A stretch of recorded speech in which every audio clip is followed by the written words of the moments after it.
കൂട്ടുകാരെ, ആദ്യം തന്നെ ഒരു കാര്യം പറയട്ടെ. ഇതിലെ പ്രധാന ഇൻഗ്രീഡിയൻ്റ് ആയിട്ട് ഞാൻ ഉപയോഗിച്ചേക്കുന്നത് മുരിങ്ങയിലയാണ്. അപ്പോൾ മുരിങ്ങയില കർക്കിടകത്തിൽ കഴിക്കാമോ ഇല്ലയോ എന്നുള്ളതിൽ ഡോക്ടർമാരിടയ്ക്ക് ഒരു പഠനം തന്നെ നടക്കുന്നുണ്ട്. എൻ്റെ ഡോക്ടർ ഇത് കഴിക്കുന്ന കുഴപ്പമില്ലെന്ന് പറഞ്ഞു. അപ്പോൾ നിങ്ങൾക്ക് ഇതിന് പകരം ചീരയില യൂസ് ചെയ്യാം കേട്ടോ. നമുക്ക് ആദ്യം ദോശയ്ക്ക് എന്തൊക്കെ വേണമെന്ന് നോക്കാം. നമ്മൾ സാധാരണ ദോശയ്ക്ക് 3 കപ്പ് പച്ചരിക്ക് 1 കപ്പ് ഉഴുന്നുള്ള റേഷ്യോ ആണ് നമ്മൾ എടുക്കാറ്. അപ്പം ഞാൻ ഈ ഉഴുന്നിൻ്റെ കൂട്ടത്തിൽ ദോശ ക്രിസ്പി ആകാൻ വേണ്ടിയിട്ട് സാമ്പാർ പരിപ്പ് അവലും ചേർക്കുന്നുണ്ട്. അവലൊക്കെ ഒരു പിടിയൊക്കെ മതി. എന്തായാലും ഇവർ 3 പേരുടെ ഒരു കപ്പ് എന്നുള്ള റേഷ്യോയിൽ വരണം. അതായത് എല്ലാം സമാസമം എടുക്കുക. അതുപോലെ തന്നെ ഇതിലോട്ട് ശകലം ഉലുവ ചേർക്കുന്നുണ്ട്. അതിന് ഉലുവ ചേർക്കാൻ നല്ല മണം കിട്ടും. അതുപോലെ തന്നെ പ്രധാന ഒരു ഇൻഗ്രീഡിയൻ്റാണ് ചെറുപയറോട് ചേർത്ത് കുതിർത്തി എല്ലാവരും ഒരുമിച്ച് കുതിരാൻ വെക്കുക കേട്ടോ. എല്ലാം സാധാരണ നമ്മൾ സെപ്പറേറ്റ് അല്ല അരയ്ക്കുന്നത്. ഇതൊന്നും വേണ്ട. നമ്മൾ ഒരുമിച്ച് കുതിരാൻ എവിടെ വെക്കണം എന്ന് പറയാം, ഫ്രിഡ്ജിൽ വെക്കണം. കാരണം പറഞ്ഞുതരാം. നമ്മളിത് മഷി പോലെ അരച്ചെടുക്കണം.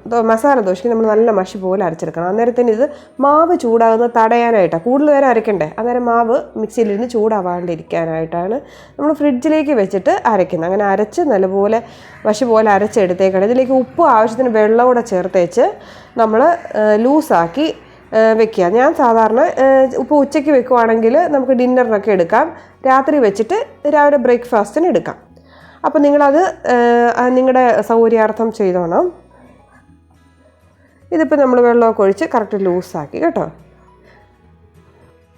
ഞാൻ പറഞ്ഞത് ഹെൽത്തി ആയതുകൊണ്ട് ഞാൻ മുരിങ്ങയില ചേർക്കുന്നുണ്ട്. അതുപോലെ ക്യാരറ്റും ബീട്രൂട്ടും നിങ്ങൾക്ക് ഇനിയിപ്പം മറ്റെന്തെങ്കിലും പച്ചക്കറികൾ വീട്ടിൽ ഇരിപ്പുണ്ട്. ഇപ്പം വാഴച്ചുണ്ടൊക്കെ ആഡ് ചെയ്യാം കേട്ടോ. ശകലിച്ച് പിള്ളേർ കഴിക്കാൻ മടിക്കുന്ന ഒരു സാധനമാണ്.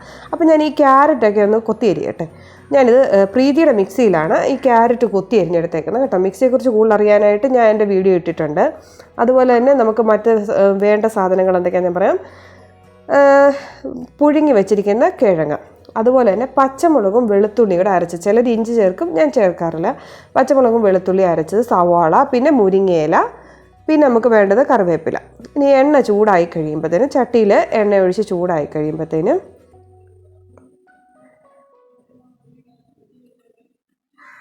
ഇതിലോട്ട് നമുക്ക് കടുക് ശകലം ആഡ് ചെയ്ത് കൊടുക്കാം.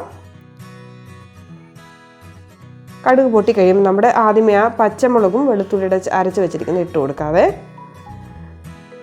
ഇതിലോട്ട് ശകലം ചെറുജീരകം ചതച്ച് ചേർക്കണേ.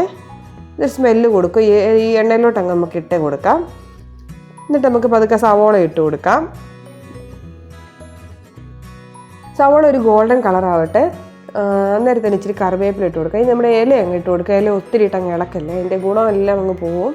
അതിപ്പോൾ ഏത് ഇലയാണ്, നിങ്ങൾ ചീരയിലോ എന്നാണെന്ന് വെച്ചാൽ അത് ജസ്റ്റ് ഒന്ന് വാടിയ പോലെ ആക്കി കഴിഞ്ഞാൽ നമുക്ക് ആ പച്ചക്കറി ഇട്ട് കൊടുക്കാം. അത് എന്ത് പച്ചക്കറി വേണമെങ്കിലും നിങ്ങൾക്ക് എക്സ്ട്രാ ആഡ് ചെയ്യാം. എന്നിട്ട് ഇതിലേക്ക് ഇപ്പം ഉപ്പൊന്നും ചേർക്കണ്ട കേട്ടോ. 2 മിനിറ്റ് വേകട്ടെ. നമുക്ക് കിഴങ്ങെല്ലാം ഇട്ടേച്ച് നമുക്ക് ഉപ്പിട്ട് കൊടുക്കാം. ഇപ്പം ഞാൻ കിഴങ്ങ് ഇട്ട് കൊടുത്തു. അതുപോലെ തന്നെ നിങ്ങൾക്ക് എരിവ് കേട്ടോ. അപ്പോൾ ഇനി പച്ചമുളകിൻ്റെ ഒക്കെ അളവ് നിങ്ങൾക്ക് എത്ര വെച്ചാൽ എരിവ് അനുസരിച്ച് കൂട്ടാം. വേണേൽ ശകലം കുരുമുളക് പൊടി ഇടുന്നതിന് കുഴപ്പമില്ല. ഇപ്പം ഞാൻ ശകലം മഞ്ഞൾപ്പൊടി ഇട്ടു കേട്ടോ. മഞ്ഞളിട്ടു, ഉപ്പും ഇട്ടു. അപ്പോൾ നമ്മുടെ മസാല തയ്യാറായി കേട്ടോ. നോൺ സ്റ്റിക്കിൻ്റെ പാൻ നല്ല ചൂടായതുകൊണ്ട് ഞാൻ എണ്ണ തൂത്തില്ല. നോൺ സ്റ്റിക്ക് ആയതുകൊണ്ട് ഞാൻ നല്ല ചൂടായപ്പോഴത്തേന് ഞാൻ മാവ് ഒഴിച്ചങ്ങ് പരത്തുവാണേ. അതുപോലെ തന്നെ മസാല ദോശ ചൂടാൻ നേരത്തേനും കല്ലിലിട്ട് അധികം എണ്ണ ഇട്ട് കഴിഞ്ഞാൽ ചിലപ്പോൾ നല്ലപോലെ നമുക്ക് വട്ടം ചുറ്റിക്കാൻ ഒക്കെയല്ലേ. അപ്പോൾ ഇതൊരു ഗോൾഡൻ കളറായപ്പോൾ ഞാൻ ശകലം നെയ്യ് ഇപ്പോൾ ഹെൽത്തി ആയിട്ടുള്ള ബ്രേക്ക്ഫാസ്റ്റ് എന്ന് പറഞ്ഞാൽ കുട്ടികൾക്കായതുകൊണ്ട് ഞാൻ നെയ്യ് ചേർക്കുന്നത്. നിങ്ങൾക്കത് ഓയിലിൽ തന്നെ ഒതുക്കാവുന്നതാണ്. ഇപ്പോൾ നല്ല മൊരിഞ്ഞ് കേട്ടോ. നമ്മൾ ആ ചെറുപയറും ഒക്കെ ചേർത്തേൻ്റെയാണ്, പരിപ്പും ചെറുപയറും ഒക്കെ ചേർത്തേൻ്റെ ആ മൊരിഞ്ഞങ്ങ് വരുന്നത്.